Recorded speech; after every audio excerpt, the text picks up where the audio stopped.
से संबंधित बात कर रहे हैं। पशु योनि में जैसे घोड़ा, खच्चर और गधा, 3 प्रजातियां आ जाती हैं। तीनों के रूप अलग अलग दिए हैं और तीनों के काम भी अलग अलग दिए हैं कर्मों के अनुसार। ऐसे ही हम मानव योनि में अपने कर्मों के अनुसार अपने जीवन को बांट देते हैं। एक गंवार कहलाता है, एक होशियार कहलाता है, एक चतुर कहलाता है, एक चालाक कहलाता है, एक रूपवान कहलाता है, एक कुरूपवान कहलाता है, एक धनवान कहलाता है, एक गरीब कहलाता है,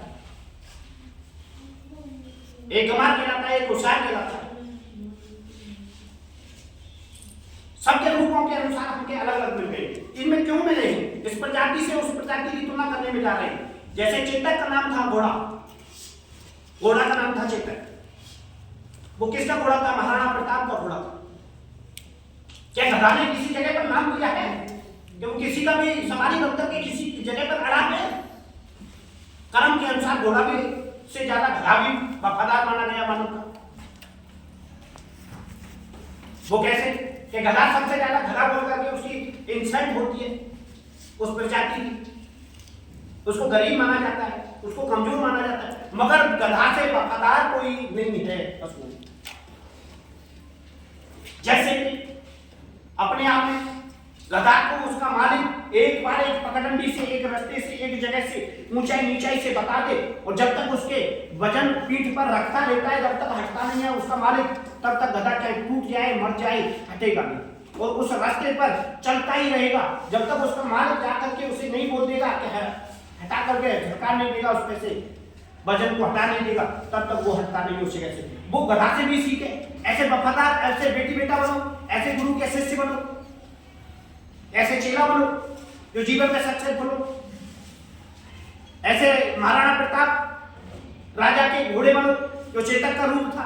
महाराणा प्रताप जब खसल गए थे, हाँ उनको लगा कि मेरी ये जख्मी हो गए, इनको बचाने के लिए कोई ऐसी शक्ति का प्रयोग नहीं हो पा रहा है, इनका सहयोग नहीं हो पा रहा है, तो चेतक ने अपनी जान की बाजी लगाने के लिए एक पहाड़ से दूसरे पहाड़ पर छलांग लगा दी थी। इतनी तेजी से रफ्तार से दौड़े थे, वो लड़ नहीं सकते थे, मगर उनको बचाने के लिए उनकी ताकत इतनी तेज रफ्तार से हो गई थी कि जितनी रफ्तार एक हवा से भी कर सकती है, इतनी रफ्तार से तेजी से उन्होंने एक अपनी तेजी से एक से दूसरी साइड छलांग दी थी। उनकी ताकत नहीं थी, उनकी सोच समझ नहीं थी, मगर अपने मालिक के लिए अपनी जान की बाजी लगा के हवा से भी तेज दौड़ गए थे। उनका नाम था चेतक, महाराणा प्रताप के घोड़े थे। ऐसे ही तुम किसी एक गुरु के चेला बन के दिखाओ, एक पिता के बेटे बन के दिखाओ,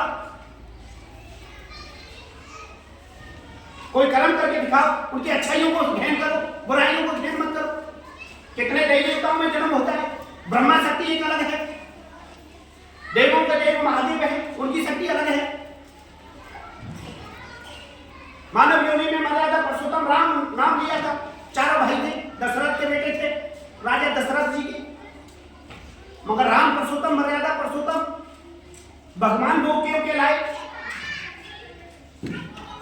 कृष्ण भगवान थे, वो भी इंसान योनि में आए, वो भगवान कहलाए। उनकी क्या शक्ति थी? उनके पास में चक्र था विराजमान, राम के पास में धनुष बाण था, उनकी शक्ति का हर शक्ति के अनुसार। इंद्रदेव के पास में वज्र था, बाबा के पास में त्रिशूल था।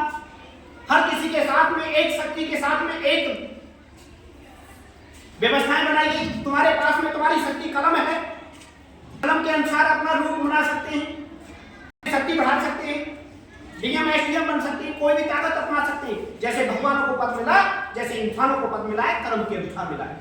कर्म को पकड़ो। Very good.